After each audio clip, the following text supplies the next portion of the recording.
अब India times में। बहुत धन्यवाद आपका। सर, सबसे पहले आप एक ऐसे परिवार से हैं, कंस्ट्रक्शन फील्ड में पूरा परिवार रहा। आपके पिताजी स्वर्गीय भैयालाल शुक्ला, एक बहुत बड़ा नाम। आप इंजीनियरिंग के स्टूडेंट रहे, फिर एकदम से राजनीति में कैसे आना हुआ? इस जर्नी के बारे में बताइए। देखिए, मैं जब इंजीनियरिंग कॉलेज में पढ़ता था तो छात्र संघ का अध्यक्ष भी रहा हूँ।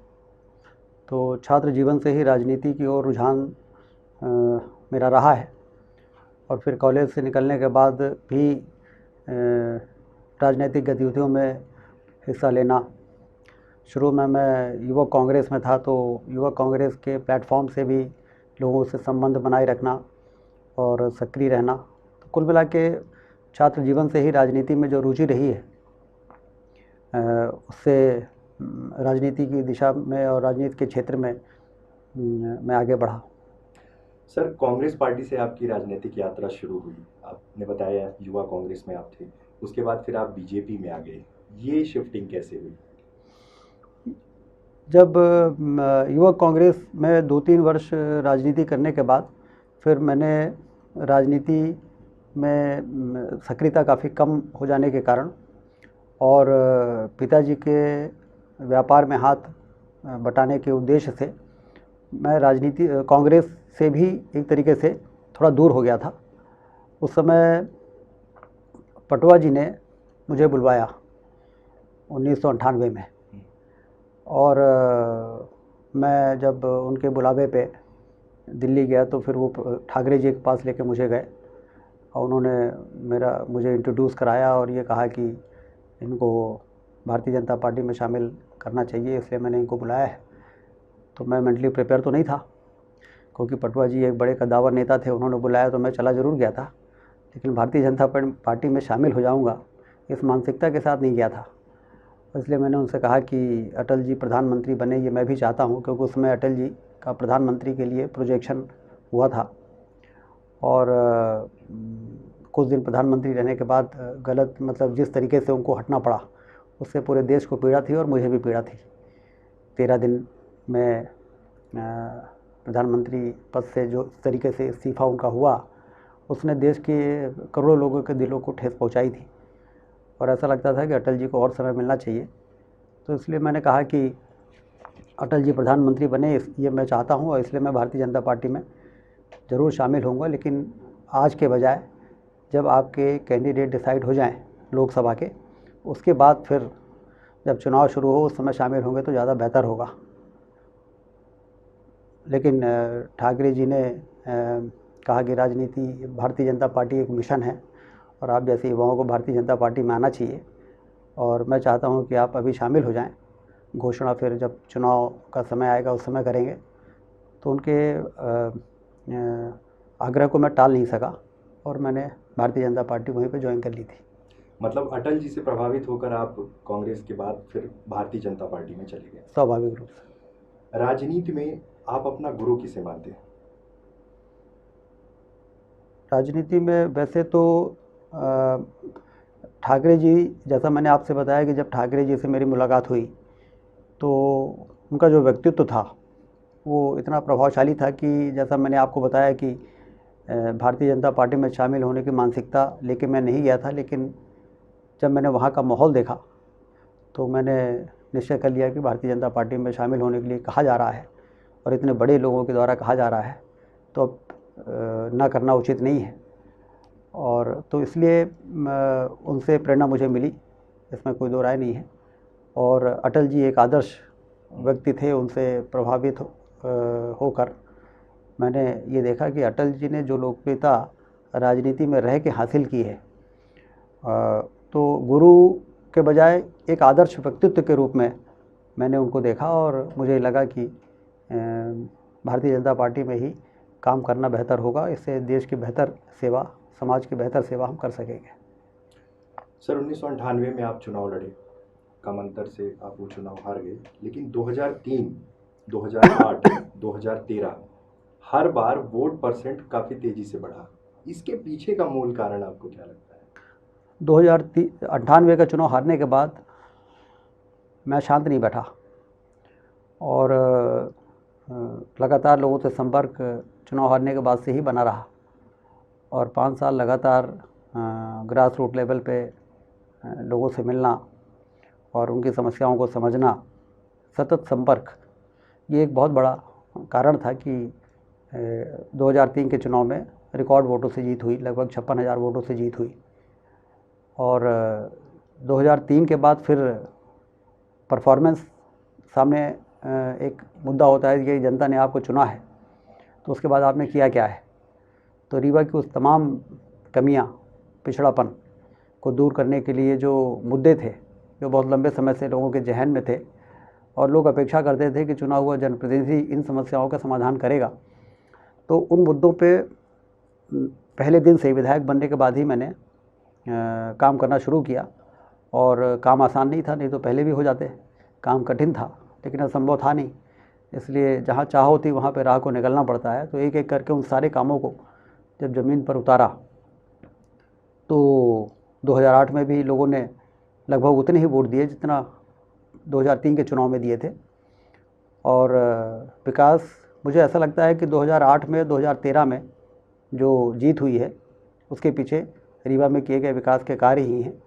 और लोगों ने विकास के कार्य को पसंद किया और ये माना कि रीवा में जो पिछड़ेपन का कलंक था वो मिटा है और रीवा विकास की दिशा में उन बड़े शहरों के बराबरी पे आ रहा है जो विकास के मामले में आगे माने जाते रहे हैं। सर, सस्टेनेबल डेवलपमेंट की आपने बात की कि काम चल रहे हैं। आपके अपने बताया कि मुख्य रूप से कारण ये थे कि डेवलपमेंट के काम शुरू हुए अच्छे से। एशिया का सबसे बड़ा सोलर प्लांट रीवा को मिला, यकीनन बहुत बड़ी उपलब्धि है विंध्य क्षेत्र के लिए, देश के लिए। लेकिन उसके बाद भी अभी भी सर एक एयर कनेक्टिविटी का जो इशू है, जिसके कारण कई बार ऐसा लगता है कि रीवा उस स्पीड से ग्रोथ नहीं कर पा रहा है। उसके लिए क्या पहल शुरू की गई है? ये आपने बिल्कुल सही कहा कि जब तक हवाई सेवा रीवा में शुरू नहीं होती, रीवा में विकास के पंख लग गए हैं ऐसा हम लोग दावा नहीं कर सकते। लेकिन मुझे ये बताते हुए आपको खुशी है कि केंद्र सरकार की जो उड़ान स्कीम है, जिसमें आम आदमी बहुत आसानी से हवाई सेवा को अवेल कर सकता है, उस उड़ान स्कीम में रीवा को शामिल कराने में हम लोगों ने सफलता प्राप्त कर ली है। और थर्ड राउंड की इसकी जो बिडिंग होने वाली है उसमें रीवा में कोई ना कोई एयरलाइंस अपना बिड करेगी और रीवा में एयर कनेक्टिविटी की जो कमी है वो दूर हो जाएगी। रीवा से दिल्ली, रीवा से बॉम्बे, रीवा से भोपाल, रीवा हवाई सेवा से जुड़ जाएगा और तब वास्तव में जो कुछ काम किए गए हैं वो और तेज़ी से आगे बढ़ेंगे। किसी भी शहर के विकास के लिए दो महत्वपूर्ण चीज़ें हैं। एक है कि वहाँ पे जो सस्टेनेबल डेवलपमेंट के काम किए जाते हैं, जो जिस तरह से गवर्नमेंट की पॉलिसीज़ के थ्रू आप कर रहे हैं। दूसरा है शहर बहुत वेल ऑर्गेनाइज्ड वे में खुद आगे बढ़ता है, लोगों की पेइंग कैपेसिटी बढ़ती है। टाउन एंड कंट्री प्लान और नगर निगम, ये दो बॉडीज़ काम करती हैं जब एक डेवलपमेंट मॉडल में। रीवा में अवैध निर्माण के बहुत सारे मामले निकल कर आते हैं, लगातार काम करने की बात होती है, वो एक बड़ा इशू है। शायद ऑर्गेनाइज वे में स्टेबिलिटी उस हिसाब से शायद इस कारण नहीं हो पाती। इसके लिए कोई स्कीम और प्लान की उस फ्लो में काम किया जाए ताकि ऑर्गेनाइज वे में रीवा आगे बढ़े। देखिए, रीवा में जो मास्टर प्लान है उसके इम्प्लीमेंटेशन के लिए हमने वो सारे काम जो इंफ्रास्ट्रक्चर से जुड़े थे मास्टर प्लान के अकॉर्डिंग, वो सारे कामों को भारतीय जनता पार्टी की सरकार बनने के बाद ही शुरू किया गया। चाहे रीवा का बाईपास हो, चाहे रीवा का रिंग रोड हो। अभी रिंग रोड फेज़ 2 भी सेंक्शन हुआ है। शहर के अंदर के भी जो ज़रूरी सड़क हैं, चाहे बोदाबाग से करहिया को जोड़ने के लिए एक बड़ी सड़क, चाहे उसके लिए रक्षा मंत्रालय से सैनिक स्कूल की ज़मीन को लेने का सवाल रहा हो, वो सारा काम इसलिए किया गया कि मास्टर प्लान के अकॉर्डिंगली जब रोड और सारे इंफ्रास्ट्रक्चर बन जाते हैं तो एक सुनियोजित विकास उस शहर का हो पाता है। तो ये काम एक और, दूसरी ओर जो आपका कहना है कि बिल्डिंग परमिशन वगैरह में निर्माण के समय ये विशेष ध्यान देना ज़रूरी है कि उसमें पर्याप्त पार्किंग दी गई है कि नहीं है, ओपन स्पेस जो छोड़ना चाहिए वो छोड़ा गया है कि नहीं छोड़ा गया है। और नहीं तो फिर बाद में सड़कों में वाहनों का प्रेशर आता है और ट्रैफिक डिस्टर्ब होता है और उस ट्रैफिक के कारण फिर लोगों को परेशानी होती है। तो इसमें काफ़ी सेंसिटाइज़ किया गया है नगर निगम को और लोकल बॉडीज़ को, टाउन कंट्री प्लानिंग को। और हम सभी उम्मीद करते हैं कि आने वाले दिनों में ट्रैफिक को बेहतर बनाने के लिए रीवा में बहुत कुछ काम करने की ज़रूरत है। रीवा में पार्किंग एरियाज़ नए नए बनाए जाएं, मल्टी लेवल पार्किंग बनाया जाए और सड़कों में किसी भी प्रकार की पार्किंग लोगों को करने की मजबूरी ना रहे, क्योंकि सिर्फ डंडे से हाँकने से काम नहीं चलेगा। हमें एक विकल्प देना पड़ेगा लोगों को, क्योंकि लोग रीवा में जिस तरह से प्रॉस्पेरिटी बढ़ रही है, बाण सागर की योजना ने क्रांति ला दी है।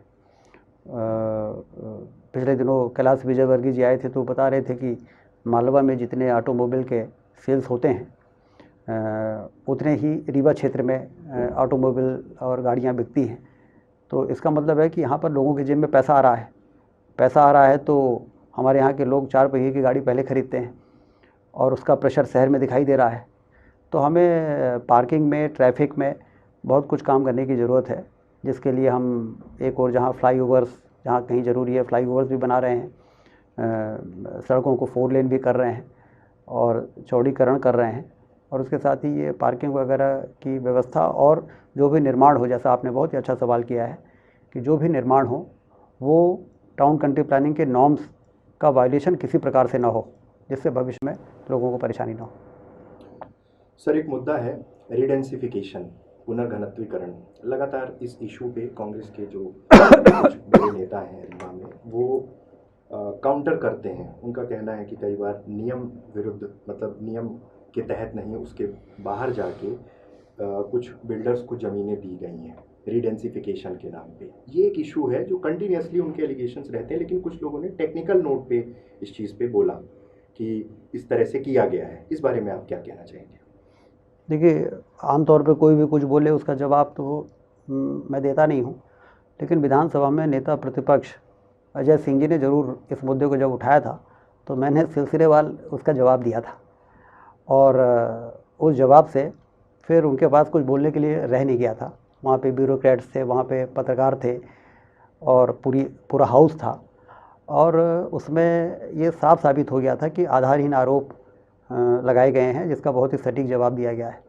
रीडेंसिफिकेशन स्कीम दिग्विजय सिंह के शासनकाल में शुरू हुई थी, जिस स्कीम के अंतर्गत शिल्पी प्लाजा का निर्माण हुआ था, और मैं मानता था कि वो भी एक अच्छा विकास का काम हुआ था।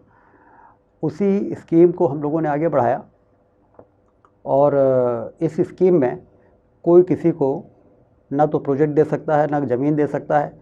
ये अकेली एक स्कीम है जो चीफ सेक्रेटरी की कमेटी में 3 बार जाती है। पहले उसका पीपीआर अप्रूव होता है।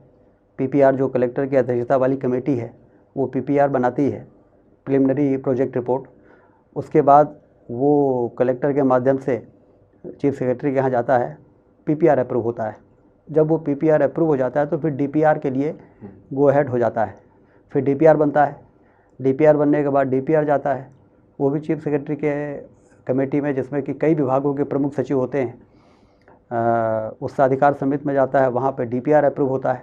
डीपीआर अप्रूव होने के बाद फिर टेंडर होता है। टेंडर भी मंजूर होने के लिए चीफ सेक्रेटरी की कमेटी में, जहाँ कई विभागों के प्रमुख सचिव होते हैं, वहाँ वो मंजूर होने जाता है। तो इसमें मेरा तो एक ही उद्देश्य रहता है कि फ्लाईओवर बने, बाईपास बने, रिंग रोड बने। बाण सागर में 2.5 लाख एकड़ में यदि सिंचाई हो गई है तो 8 लाख एकड़ में सिंचाई भी हो सकती है। उसके लिए प्रोजेक्ट बने और सैंक्शन हो। तो सैंक्शन प्रोजेक्ट को कॉन्सेप्चुलाइज करने पे हमारी रोल रहता है, लेकिन वो प्रोजेक्ट किसको मिले, किसको ना मिले, टेंडर कौन डाले, कौन न डाले, इस पे अपना इसलिए कोई भूमिका होती नहीं है। वो तो सिर्फ आरोप लगाने के लिए लोग आरोप लगाते हैं, और आधारहीन आरोप लगाने का कोई उस पर ना तो बहुत ध्यान देना चाहिए। और आधारहीन आरोप जो होते हैं, जैसा मैंने बताया कि जब विधानसभा में लगाया, एक फोरम पे, प्लेटफॉर्म पे लगाया, तो उसका जब जवाब दिया गया तो दूध का दूध और पानी का पानी हो गया। तो लेकिन इस रीडेंसिफिकेशन स्कीम से जो डेवलपमेंट हुआ है, इस पे मैंने इसलिए विशेष रुचि लेके काम किया कि आप देखिए, पहले हमारा कलेक्ट्रेट कैसा था, आज देखिए वहाँ का जो वातावरण है काम करने का, वही पूरी तरह से बदल गया। रीवा की फेस लिफ्टिंग हो गई। जो लोग रीवा आते हैं, पिछले दिनों तो राजेंद्र सिंह जी जो विधानसभा के उपाध्यक्ष थे, मुकुंदपुर टाइगर सफारी के एक प्रोग्राम में उन्होंने खुद ही कहा कि रीवा में जाओ, कलेक्ट्रेट को देखो तो ऐसा लगता है कि हम वाइट हाउस के सामने से निकल रहे हैं। जो राज कपूर ऑडिटोरियम बना, उस ऑडिटोरियम को देख के चाहे कोई कितना भी नेगेटिव सोचे, लेकिन उसको ये मानना पड़ता है कि ये तो कमाल का काम हुआ है। तो रीडेसिफिक रिवर फ्रंट जो भी हम बना रहे हैं, रिवर फ्रंट में लंदन और पेरिस में रिवर फ्रंट जिस तरह से विकसित हुए, उससे प्रेरणा लेके मोदी जी ने साबरमती में रिवर फ्रंट डेवलप किया, और बाद में फिर लखनऊ में ओमती के बगल में अखिलेश यादव जी ने भी उसको बनाया। अब तीसरा देश का रिवर फ्रंट जो है वो हमारे रीवा में बनने जा रहा है।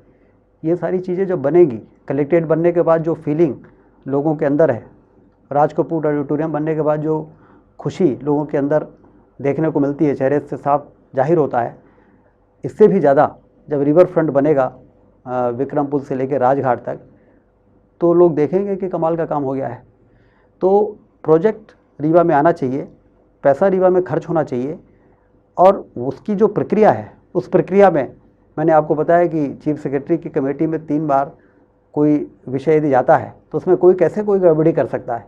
लेकिन चूंकि आरोप लगाना है, तो आरोप लगाने के लिए लोग आरोप लगाते हैं, तो लोग समझते हैं कि ये अपनी राजनीतिक मजबूरी के कारण इस तरह की बातें कर रहे हैं। लेकिन विकास का जहाँ तक सवाल है, सही दिशा में काम हो रहा है। सर, आप इंजीनियरिंग कॉलेज के छात्र रहे हैं, आपकी पॉलिटिकल जर्नी एक तरह से इंजीनियरिंग कॉलेज से ही शुरू हुई। इंजीनियरिंग कॉलेज की ज़मीन पर कोर्ट भवन बनने जा रहा है, बन रहा है, काम शुरू भी हो गया है। किसी भी संस्थान की ग्रोथ के लिए लैंड बहुत इंपॉर्टेंट होती है। क्या कोर्ट के लिए कोई और जगह नहीं देखी जा सकती थी? ऐसा कोई प्रस्ताव या फिर उस समय रखा जाता? क्योंकि आगे बहुत सारी ग्रोथ इंजीनियरिंग कॉलेज की जब लैंड पे भी डिपेंड करती है। देखिए, देखा तो जा सकता था। कोर्ट के लिए पहले ज़मीन विक्रम पुल के आगे एग्रीकल्चर कॉलेज के बगल में लोगों ने तय कर लिया था, और वहाँ पे निर्माण भी लगभग शुरू हो गया था। और उसमें जब एग्रीकल्चर कॉलेज के लोगों ने मुझसे संपर्क किया, उन्होंने कहा कि हमारी मान्यता ख़त्म हो जाएगी और इसमें कुछ इंटरवीन करना चाहिए। और उस समय मैंने हस्तक्षेप किया था, क्योंकि प्रोजेक्ट हमारा तो था नहीं। आप जानते हैं रीवा में बाकी सारे प्रोजेक्ट्स में तो कहीं ना कहीं मेरी भूमिका रहती है, लेकिन कोर्ट बिल्डिंग पूरी तरह से हाई कोर्ट का प्रोजेक्ट था। उसमें ज़मीन के चयन से लेकर सारी प्रशासन के साथ उन लोगों ने अपने स्तर पर वकीलों के साथ मिलके जो कुछ भी तय किया, उसमें एजी कॉलेज के बगल की ज़मीन को उन्होंने तय किया, टेंडर हो गया, काम शुरू हो गया। लेकिन इस बीच में जब एग्रीकल्चर एजी कॉलेज के लोगों ने ये कहा कि हमारा होगा, यहाँ से लेके भोपाल तक उन्होंने किया, तो ज़मीन निरस्त हुई। जब वो निरस्त हुई तो हाई कोर्ट को अच्छा नहीं लगा, नाराज़गी प्रकट किया उन्होंने, और जिला प्रशासन से बात करके दूसरी ज़मीन, इंजीनियरिंग कॉलेज की ज़मीन, क्योंकि जिसके पास ज़्यादा ज़मीन होती है वो वहाँ पर ज़मीन किसी आवश्यक कार्य के मिल जाए, ये प्रशासन का एक स्वाभाविक प्रयास होता है। तो आपको ध्यान होगा कोठुलिया में जो एग्रीकल्चर कॉलेज के पास सरप्लस ज़मीन थी, उसमें वेटनरी कॉलेज के लिए जब वेटनरी कॉलेज खोलने का निर्णय हुआ तो वहाँ पे ज़मीन उनसे लेके उनको दी गई। उसी प्रकार से प्रशासन ने इंजीनियरिंग कॉलेज में जो 165 एकड़ ज़मीन थी, उसमें से 19 एकड़ ज़मीन उन्होंने उनको अलॉट कर दिया। और जब अलॉट कर दिया तो जब वकीलों ने इसका विरोध किया, तो मैं भी वकीलों के विरोध के साथ में था कि भाई यहाँ के बजाय जहाँ पे है वहीं पे बन जाए। उसके लिए अपने स्तर पर जिस तरह से पत्र वगैरह दिलाने की बात थी, मैंने दिलाया भी जिला प्रशासन से, लेकिन हाई कोर्ट ने उसको सिरे से खारिज कर दिया। उन्होंने कहा कि यही सही ज़मीन है और यहीं पे हम बनाएंगे। तो कुल मिला के ऑप्शंस तो थे, लेकिन हाई कोर्ट के लिए वो स्वीकार नहीं थे। पहले तो उनको ये कहना था कि हमें जब एजी कॉलेज के बगल में मिला तो उसको क्यों कैंसिल किया, और यदि उस समय हस्तक्षेप नहीं होता तो एजी कॉलेज के बगल में एग्रीकल्चर कॉलेज और स्मशान घाट के बीच में वो ज़मीन में काम ही शुरू हो गया था। तो लेकिन जहाँ तक इंजीनियरिंग कॉलेज की ज़मीन, बची हुई ज़मीन का सवाल है, तो अभी भी 130 एकड़ ज़मीन उनके पास है। 19 एकड़ कोर्ट के लिए दिया गया और लगभग 11 एकड़ प्रधानमंत्री आवास के लिए दिया गया। इनको यदि हम माइनस कर दें तो अभी भी 130 एकड़ ज़मीन है, और हम उसको टेक्निकल यूनिवर्सिटी बनाने जा रहे हैं। टेक्निकल यूनिवर्सिटी बनाने के लिए 75 से 80 एकड़ ज़मीन की आवश्यकता उन लोगों ने बताई थी। तो जितनी ज़मीन की आवश्यकता उससे दुगनी ज़मीन अभी भी उनके पास है और इंटैक्ट है, और उस ज़मीन अब किसी और को न दी जाए, इस बारे में हम लोग सारे लोग सजग और सतर्क भी हैं। तो इसलिए टेक्निकल यूनिवर्सिटी मुख्यमंत्री जी से विंध्य महोत्सव में हमने घोषित करा दिया कि ये विश्वविद्यालय बने।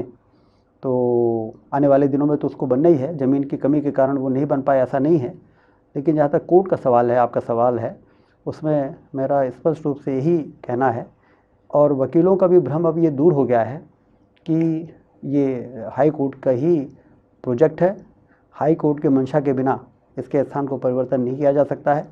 सरकार हाई कोर्ट के निर्णय को सुपरसीड करके और कोई निर्णय करे, ये उचित भी नहीं होगा।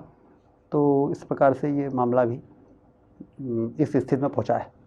सर, आपको एक नाम दिया गया है विकास पुरुष का। कंटिन्यूसली इस नाम को लेकर शहर में चर्चा भी होती है। जहां एक और डेवलपमेंट के सेगमेंट में काम हो रहा है, वहीं दूसरी ओर निगम प्रशासन की कुछ लापरवाहियों के कारण, या फिर कुछ लापरवाहियां तो बहुत बड़ी हैं, उनकी कार्यप्रणाली को लेकर सवाल खड़े होते हैं। और जब वो सवाल खड़े होते हैं तो हमेशा यही कहा जाता है कि निगम प्रशासन या फिर निगम एक तरह से वो चुनाव जो है वो एक तरह से मंत्री ही चुनाव लड़ते हैं, उनकी ही पूरी बॉडी है। फिर ये जो फेलियर्स हैं इस जो काम के हैं, उस काम का प्लस भी आपकी ओर जाता है और माइनस भी आपकी ओर जाता है। तो ये गैप्स क्या हैं? मूल रूप से ये जो कामों में लापरवाही होती है, इनको लेकर किस तरह के प्रयास किए जाए? देखिए, नगर निगम में पिछले 14-15 वर्षों में जो काम हुआ है वो ऐतिहासिक काम हुआ है। आप कल्पना करिए, जब मैं पहली बार विधायक बना था तो सबसे पहला ठोस निर्णय जो हमने कराया था, रीवा नगर निगम में चुंगी क्षतिपूर्ति, सतना नगर निगम, सिंगरौली नगर निगम और कटनी नगर निगम से को जितनी मिलती थी उसकी 1/3 हमको मिलती थी। और इसकी वजह से सफाई कर्मचारियों को 14-14, 18-18 महीने की सैलरी नहीं मिल पाती थी। जब देखो नगर निगम के अंदर सफाई कर्मचारियों का धरना प्रदर्शन चलता रहता था, और कांग्रेस के शासनकाल में वो सफाई कर्मचारी अपना विरोध प्रदर्शन करने के लिए कचरा जो निकालते थे ले आके वहाँ परिसर में डाल देते थे कि हमारी तनख्वाह दिलाओ। तो हमारी सरकार बनने के बाद हमने उसका युक्तियुक्तिकरण कराया। पूरे मध्य प्रदेश में जितने स्थानीय निकाय हैं वो रीवा नगर निगम के हमारे प्रयास के कारण ही उनको भी फ़ायदा हो गया। जिनको पॉपुलेशन के आधार पर पूरे चुंगी क्षतिपूर्ति से जो पैसा मिलता था वो पूरे मध्य प्रदेश के पॉपुलेशन से डिवाइड करके और पॉपुलेशन से के आधार पर सबको जब निर्णय कैबिनेट ने किया तो रीवा को मिलने वाला 13-14 लाख रुपए 40 लाख के करीब हो गया, और सतना और कटनी और सिंगरौली के बराबर रीवा का हो गया। उसके बाद ये गाड़ी पटरी पे आई नगर निगम की। दूसरी परेशानी थी कि यहाँ पर आधे से ज़्यादा शहर को खारा पानी सप्लाई होता था ट्यूबवेल कर करके, क्योंकि फ़िल्टर प्लांट बनाए नहीं गए, टंकियाँ बनाई नहीं गई। पानी की कमी के कारण ट्यूबवेल कर करके और पाइपलाइन बिछा के लोगों को खारा पानी पीने के लिए मजबूर कर दिया गया था। लेकिन आज आप देखो कि 2 करोड़ लीटर पानी जो पहले बनता था आज 6 करोड़ लीटर पानी बन रहा है। पहले 6 टंकियाँ थी, आज 20-22-25 टंकियाँ हो गई। फ़िल्टर प्लांट पहले जितना था उससे लगभग 3 गुना ज़्यादा फ़िल्टर प्लांट हो गए। तो नगर निगम से ही हमने ये सारे काम कराए। पानी की व्यवस्था की गई। पूरे जिस तेज़ी से रीवा में माइग्रेशन हुआ, शहर बढ़ा, हर मोहल्ले में कंक्रीट की सड़क की डिमांड आने लगी, पाइपलाइन की डिमांड आने लगी, वहाँ सड़कें बनाई गई, पाइपलाइन बिछाई गई। तो नगरीय जो सुविधाएं हैं उसको देने में भारतीय जनता पार्टी की सरकार आने के बाद जो काम हुए हैं उसी का ये परिणाम है कि लगातार चाहे वो महापौर का चुनाव हो, चाहे विधानसभा का चुनाव हो, रीवा की जनता जिस प्रकार से आशीर्वाद दे रही है उससे ये साबित होता है कि कार्यप्रणाली बिगड़ी नहीं है, बल्कि कार्यप्रणाली बेहतर हुई है नगर निगम की, और जनता उसको अप्रिशिएट कर रही है। अब कुछ कमियां रहती हैं जिसको ठीक करने की हम कोशिश कर रहे हैं। एक आदर्श नगर रीवा को बनाने के लिए भूमिगत नाली की योजना जब हम कॉलेज में पढ़ते थे, स्कूल में पढ़ते थे, मुझे याद है उस समय भी ये डिमांड होती थी कि रीवा में भूमिगत नाली बनाई जाए, योजना लाई जाए। वो योजना अभी हम लोग लेके आए 200 करोड़ की, उस पर काम हो रहा है। तो गंदा पानी की निकासी ठीक से हो जाए, हर घर में मीठा पानी ठीक से पहुंचने लगे, और हर घर से निकलने वाला कचरा यदि घर में गाड़ी जाके और उसको इकट्ठा करके और डिस्पोजल पॉइंट में पहुंचा दे और उससे या तो खाद बने या बिजली बने, तो आदर्श नगर के रूप में उस शहर को हम बना सकते हैं। तीनों पे हमने काम किया है। घर घर में मीठा पानी पहुँचे, घर से निकलने वाले गंदे पानी की निकासी सीवरेज सिस्टम के माध्यम से हो, और हर घर में गाड़ी सुबह सुबह जाए और कचरा मांगे और कचरा लेके, और 6 मेगावाट का बिजली का प्लांट भी हम लगा रहे हैं। खाद भी बनेगी, बिजली भी बनेगी। तो ये नगर निगम के परिषद और नगर निगम के प्रशासन के माध्यम से ये सारे काम यदि हमने ला के अंतिम मुकाम पे पहुंचा दिया है, तो हम सबको ये मानना चाहिए कि नगर निगम भी ठीक काम कर रहा है। जैसे प्रदेश की सरकार कर रही है, वैसे ही नगर निगम भी ठीक काम कर रहा है। सर, समय समय पर आपका मऊगंज से चुनाव लड़ने की एक बात सामने आती है। सियासी गलियारों में चर्चा होती है कि गृहग्राम क्षेत्र है और हो सकता है स्थानीय मंत्री वहां जाके चुनाव लड़ जाएं। इस पर आपका क्या कमेंट है? समय समय पे मऊगंज से लड़ने की भी बात आती है और समय समय पे लोकसभा चुनाव भी लड़ने की बात आती है। लेकिन रीवा की जनता ने अभी आशीर्वाद में कोई कमी तो छोड़ी नहीं है। आपने खुद ही शुरू में कहा है कि हर बार वोट का परसेंटेज बढ़ जाता है, तो इसलिए अपने अपने तरीके से ये बातें भले आती रही हों, लेकिन रीवा से ही चुनाव यदि पार्टी ने कहा तो मैं लड़ूंगा विधानसभा का। और मुझे पूरा भरोसा है कि रीवा की जनता बहुत जागरूक है और वो सही गलत का फैसला करने में चूक नहीं करेगी। एक सवाल इस समय हर जनप्रतिनिधि से पूछा जा रहा है, स्वाभाविक है, आप जनप्रतिनिधि हैं, आपसे भी पूछा जाएगा।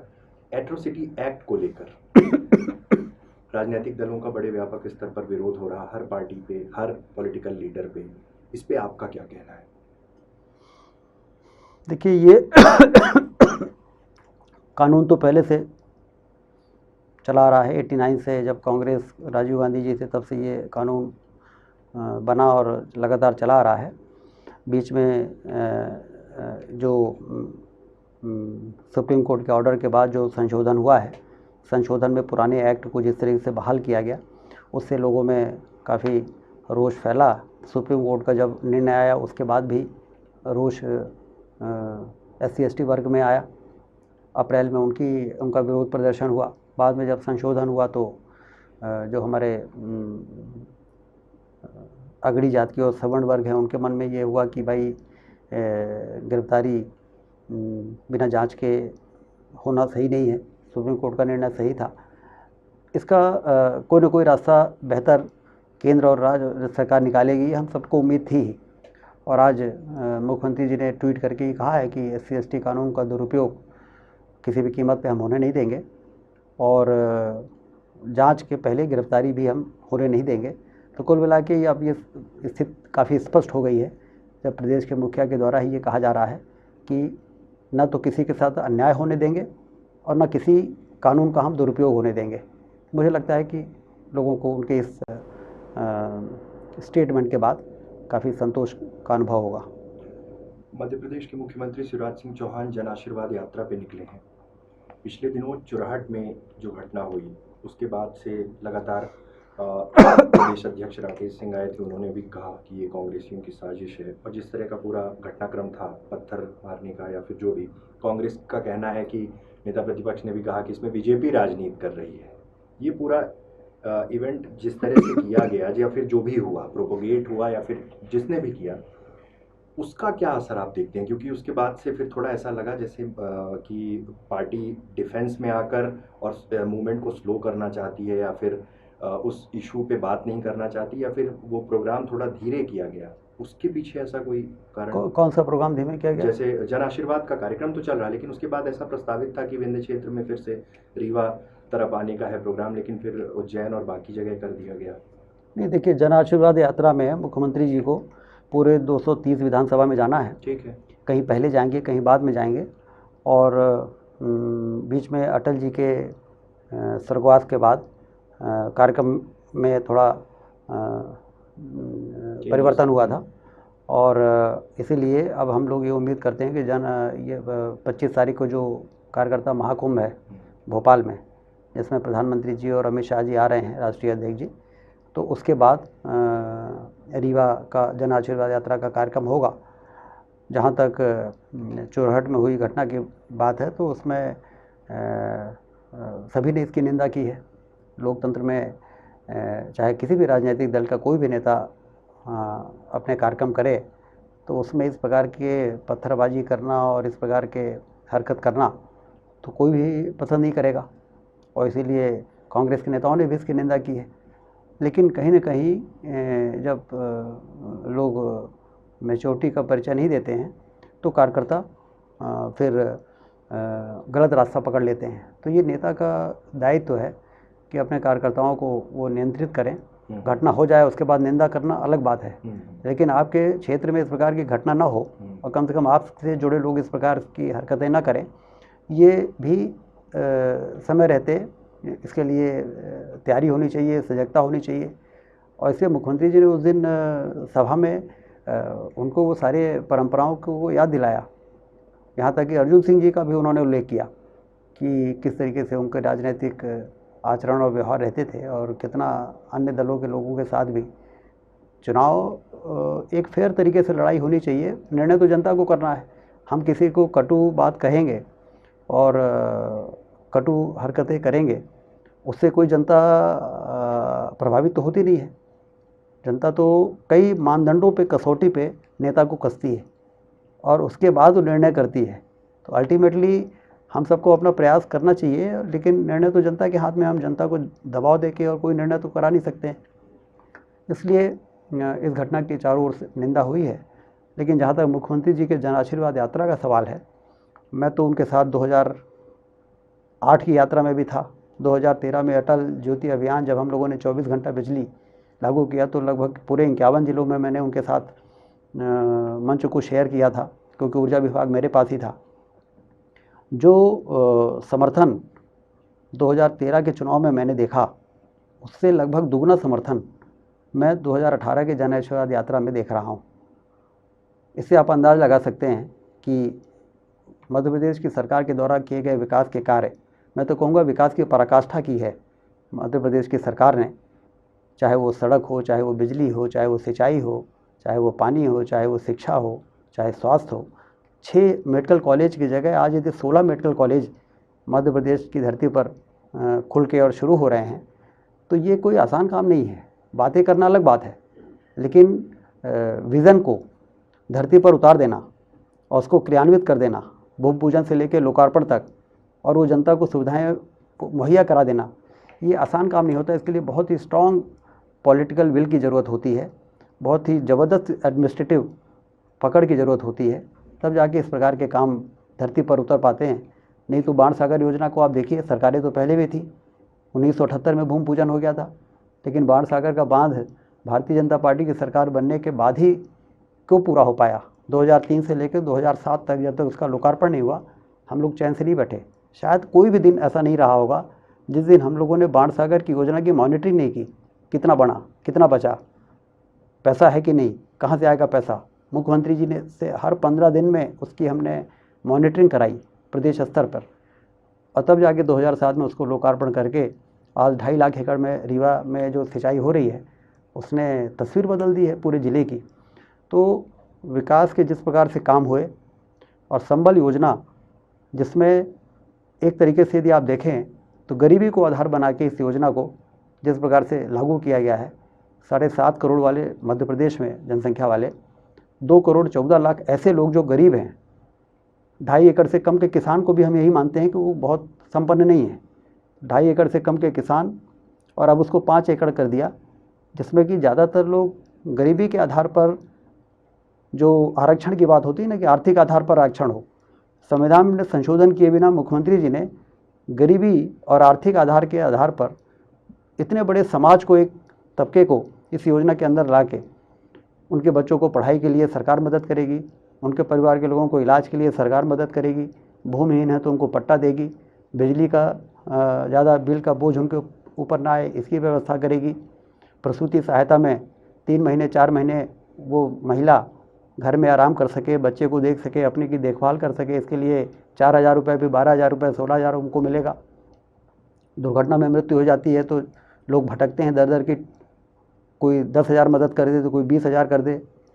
संबल योजना के परिवारों को 4 लाख रुपए दुर्घटना में तत्काल मदद होगी, और बीमारी में मृत्यु होगी तो 2 लाख की मदद होगी। तो एक तरीके से आर्थिक आधार पर समाज के बहुत बड़े तबके को राहत मिल जाए, इसके लिए जो योजना संबल योजना बनाई है उसका बहुत असर दिखाई दे रहा है। और इसीलिए मैंने आपसे कहा कि पहले 2008 और 2013 के जन आशीर्वाद यात्रा में जो रिस्पांस था जनता का, उससे दुगना रिस्पांस मैं 2018 की जन आशीर्वाद यात्रा में देख रहा हूँ। इसलिए ना तो कहीं कोई कमी आई है, ना कोई कार्यक्रम में परिवर्तन हुआ है। कार्यक्रम व्यवस्थित तरीके से चल रहा है और चुनाव के पहले 230 विधानसभा में उनके दौरे पूरे हो जाएंगे और चुनाव में हम चौथी बार सरकार बनाएंगे। मध्य प्रदेश में कांग्रेस इस बार पिछले 3 चुनावों का अगर मूल्यांकन किया जाए तो इस बार बड़ी मजबूती से लड़ने की बात करती है। कांग्रेस का कहना है कि एंटी इनकम्बेंसी जैसी सिचुएशन क्रिएट हो रही है गवर्नमेंट के खिलाफ। राहुल गांधी का विंध्य में दौरा है, 27-28 को विंध्य में रहेंगे। आपको क्या लगता है चुनाव के पहले इस तरह के दौरे और जिस तरह से कांग्रेस अपने आप को बूस्टअप करने की कोशिश कर रही है, उससे ये चुनौती तो बड़ी हो सकती है बीजेपी के लिए? देखिए, जनता की ओर से कांग्रेस का से सबसे बड़ा सवाल यही है कि चुनाव के समय तो आप सक्रिय हैं, लेकिन 5 साल आप दिखाई नहीं देते हो। काहे कि एंटी इनकम्बेंसी? यदि गांव में 24 घंटे बिजली मिल रही है, रीवा से हनुमाना लोग जाते हैं शानदार सड़क में यात्रा करके, और जहां 4 घंटे लगते थे वहां 1 घंटे सवा घंटे में पहुंच जाते हैं, तो इससे एंटी इनकम्बेंसी होगी कि सरकार के प्रति समर्थन बढ़ेगा? सुपर स्पेशलिटी हॉस्पिटल यदि रीवा में शुरू होने की स्थिति में आ गया है, वाइट टाइगर सफारी यदि रीवा में बन गया और हमारी पहचान वापस आ गई है, तो एंटी इनकम्बेंसी क्यों हो सकती है? तो इसलिए एंटी इनकम्बेंसी के भरोसे कांग्रेस चुनाव की बेतरनी पार करना जरूर चाहती है, लेकिन जिस तरह से उनको 2013 में सरकार बनाने की कल्पना लेके और पूरी तरह से तैयार बैठे थे, और 2008 में जो परिणाम मिले हैं, कोई ऐसा काम कांग्रेस पार्टी ने नहीं किया है जिसको वो विकास के ऐसे उदाहरण दे सकें कि उन्होंने कोई ऐसा काम किया था जो भारतीय जनता पार्टी की सरकार ने आके और उसको ख़राब कर दिया है। बल्कि बीमारू राज्य वाले मध्य प्रदेश को एक विकसित राज्यों की श्रेणी में नंबर 1 पे ले जाके स्थापित करना का काम भारतीय जनता पार्टी ने किया है। तो ये जनता इसको हाथों हाथ लेगी कि एंटी इनकम्बेंसी के आधार पर उनको उनके बिल्ली के भाग से छीका टूट जाएगा। सर, एक सवाल, उद्योग और रोजगार रीवा जिले को लेकर अक्सर लंबे समय से जब भी ये डिस्कशन आता है तो बात आती है जेपी की आती है या फिर कुछ और इंडस्ट्रीज़ की आती है जो बहुत पहले लगी थी। फिर डभौरा में 1-2 इंडस्ट्रीज़ की बात आती है, फिर वो प्रोजेक्ट नहीं आगे बढ़ा। उद्योग के लिए आगे किस तरह की भूमिका है? कुछ नए उद्योग कैसे लगाए जाएंगे और रोजगार की स्थिति पर आपका क्या कमेंट है? देखिए, एक तो जो बाण सागर की योजना का नेटवर्क हुआ, उससे जो किसान अपने को बेरोजगार मानते थे वो उनमें संपन्नता आई है और उन्होंने रोज़गार मांगना बंद करके 2-4-5 लोगों को रोज़गार में रखना शुरू कर दिया। तो सबसे बड़ा जो रोज़गार का सृजन होता है वो सिंचाई के डेवलपमेंट से और खेती के डेवलपमेंट से होता है। तो एक तो बड़ा काम हम लोगों ने ये किया कि 2.5 लाख एकड़ पे पानी पहुंचाया और 3,000 करोड़ का प्रोजेक्ट सैंक्शन करके अब आगे उसको 8 लाख एकड़ तक ले जाने की प्रोजेक्ट पे हम लोग काम कर रहे हैं। दूसरा, कई ऐसे काम जो स्वीकृत हुए हैं रीवा में, चाहे सोलर प्लांट हो, अब सोलर प्लांट में ही 1,000-1,500 लोग काम कर रहे हैं। वाइट टाइगर सफारी है, 150-200 लोग वहाँ काम कर रहे हैं। पदों का सृजन हुआ। सुपर स्पेशलिटी अस्पताल हम जो बना रहे हैं इसमें करीब 600 लोगों की भर्ती होने वाली है। तो एक और इस प्रकार के इंफ्रास्ट्रक्चर का जितना काम होता है, आज रीवा में निर्माण के जितने भी काम चल रहे हैं, चौतरफा मनगवा से चाक घाट की रोड बन रही है, उसमें रीवा के बहुत से लोग काम कर रहे हैं। डायरेक्ट रोजगार और इनडायरेक्ट रोजगार, जब इंफ्रास्ट्रक्चर में काम होता है तो बहुत सारे लोगों की आवश्यकता पड़ती है। रीवा शहर में भी जो ये रियल एस्टेट में काम हो रहे हैं, आप देखिए बहुत सारे लोग उसमें लगे हुए हैं। कोई इंजीनियरिंग के पोस्ट में है, कोई सुपरवाइज़र है, कोई स्टोर कीपर है, कोई। तो इस प्रकार से जब निर्माण बढ़ता है तो रोज़गार के अवसर सृजित होते हैं और उससे लोगों को रोज़गार मिलता है। तो एक और तो ये काम जो वाइब्रेंट हुआ है रीवा, उससे जो हमारी इकोनॉमी और डेवलपमेंट के वर्क तेज हुए हैं, उससे लोगों को राहत मिली है। जब खेती बढ़ती है, किसान के जेब में पैसा आता है तो बाज़ार में पैसा आता है, बाज़ार में पैसा आता है तो माल ज़्यादा बिकता है, माल ज़्यादा बिकता है तो 2 आदमी से जो व्यापारी काम चलाता था अब उसको 6 आदमी की ज़रूरत पड़ती है, तो 4 आदमी के रोज़गार वहाँ भी संभावनाएँ बढ़ जाती हैं। तो एक और व्यापार बढ़ने से, कृषि बढ़ने से, इंफ्रास्ट्रक्चर के प्रोजेक्ट आने से होता है। दूसरा, हम टूरिज़्म को बहुत ऊंचाई पर ले जाना चाहते हैं। हम सबको मालूम ही है कि दुनिया में बहुत से ऐसे देश हैं जहाँ एक कील नहीं बनती है, लेकिन आर्थिक आधार पर यदि हम देखें तो उनकी अर्थव्यवस्था मजबूत 4-5 देशों में से एक रहती है। तो टूरिज़्म के लिए दरवाज़ा जिसने खोल दिया है, उसमें रोज़गार के लिए बहुत कुछ संभावनाएं बन जाती हैं। तो ये जो उड़ान स्कीम से हवाई जहाज़ को हम रीवा में लाना चाहते हैं, वाइट टाइगर सफारी जो हमने शुरू किया है, बाण सागर के जलाशय में जो इको टूरिज़्म और उस टापू को डेवलपमेंट करने का प्रोजेक्ट हम ला रहे हैं, जो हमारे नेशनल पार्क्स हैं, जो वाटरफॉल्स हैं रीवा में, जो हमारे धार्मिक स्थान हैं मैहर और चित्रकूट और भैरव बाबा का जो विशाल मूर्ति है, बौद्ध का जो सांची का स्तूप है, इन सब को हम टूरिस्ट के नेटवर्क में उसको सर्किट में जोड़ रहे हैं। और जैसे ही हमारा हवाई जहाज़ वाला प्रोजेक्ट फाइनल होगा तो हम देश और दुनिया के पर्यटकों को रीवा में वाइट टाइगर के नाम पर, सबसे बड़े सोलर प्लांट के नाम पर और अद्भुत वाटरफॉल्स के नाम पर लोगों के यहाँ पर लाएंगे। संजय गांधी नेशनल पार्क है, बांधवगढ़ नेशनल पार्क है, इनके नाम पर हम उनको खींचेंगे और ये कोशिश करेंगे कि 10-15 दिन वो यहीं पे घूमें। उससे टूरिज़्म बढ़ेगा तो सारी समस्याएं अपने आप ही दूर होंगी। तो एक तो सिंचाई, हरित क्रांति, एक पर्यटन की क्रांति और दूसरा औद्योगिक क्रांति। औद्योगिक क्रांति में हमारे यहाँ लाइम स्टोर है तो सीमेंट प्लांट तो ऑटोमेटिकली आते हैं, लेकिन नए इंडस्ट्रियल एरियाज़ को विकसित करना बहुत ज़रूरी है। इसलिए हमने चौराटा उद्योग विहार का तो इम्प्रूवमेंट कर रहे हैं उसका, और बेहतर उसको बना ही रहे हैं, 22-25 करोड़ रुपए खर्च कर रहे हैं। लेकिन अभी 100 करोड़ का एक प्रोजेक्ट हमने सैंक्शन किया है गुड़ में, सोलर प्लांट के बगल में 300 एकड़ की ज़मीन में। वहाँ पर एक बड़ा इंडस्ट्रियल एरिया बनाएंगे। वहाँ पे उद्योग लगाने वाले लोगों को सस्ती दरों पर ज़मीन मिलेगी और सारे इंफ्रास्ट्रक्चर मिलेंगे, तो वहाँ पे उद्योग आएगा। और उसके बाद इसी प्रकार से 100 करोड़ का एक प्रोजेक्ट मऊगंज के पास घुरेठा में ज़मीन 300 एकड़ की है, उसको भी स्वीकृत किया है। तो वहाँ भी एक नया इंडस्ट्रियल एरिया बनाएंगे जिससे आसानी से उद्योग लगाए जा सके। तो हमारी जो पॉलिसी है वो इंडस्ट्रियल एरिया में और प्राइवेट लैंड में भी यदि कोई इंडस्ट्री लगाना चाहता है तो उनको काफ़ी छूट वगैरह देने के प्रावधान किए हैं। तो मुझे ऐसा लगता है कि आने वाले दिनों में रीवा में हरित क्रांति, पर्यटन क्रांति और औद्योगिक क्रांति तीनों होगी और उससे यहाँ की गरीबी और बेरोजगारी पूरी तरह से समाप्त होगी। सर, एक आखिरी सवाल की ओर हम लोग बढ़ रहे हैं, स्वास्थ्य सेवाओं को लेकर और ज़िले में जो नशे का मसला है उस पर बहुत सारे रिएक्शंस आ रहे हैं। मतलब रीवा सांसद ने भी कहा कि उस पर हम गंभीर हैं और लगातार काम करने की कोशिश कर रहे हैं। स्वास्थ्य सेवाएं आपने बताया, सुपर स्पेशलिटी हॉस्पिटल तैयार हो रहा है। संजय गांधी में कई बार ऐसी स्थितियाँ निर्मित होती हैं, रिपोर्ट्स आती हैं कि सर्विसेज उस हिसाब की नहीं मिल पा रही हैं। इस गैप के लिए ही आपने सुपर स्पेशलिटी हॉस्पिटल के लिए वो किया कि हम बाकी सर्विसेज वहाँ दे सकें? हमने देखिए 3 काम किया।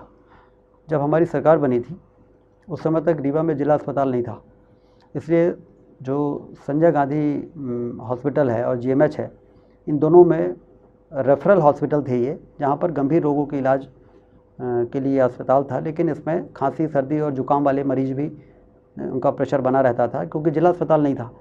तो हमने इसको ऑफलोड करने के लिए जिला अस्पताल शुरू किया और इस वाले हॉस्पिटल में सीटी एमआरआई जैसी मशीनें नहीं थी, इन्वेस्टिगेशन हो नहीं पाता था।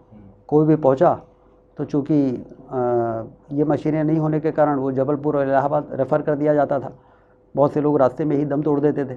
तो सीटी एमआरआई को आउटसोर्स करके देश की बेस्ट मशीन हम लोग यहाँ पे हमने लगाने में सफलता प्राप्त की। तो सीटी एमआरआई होने लगा तो डॉक्टर परफॉर्म करने लगे।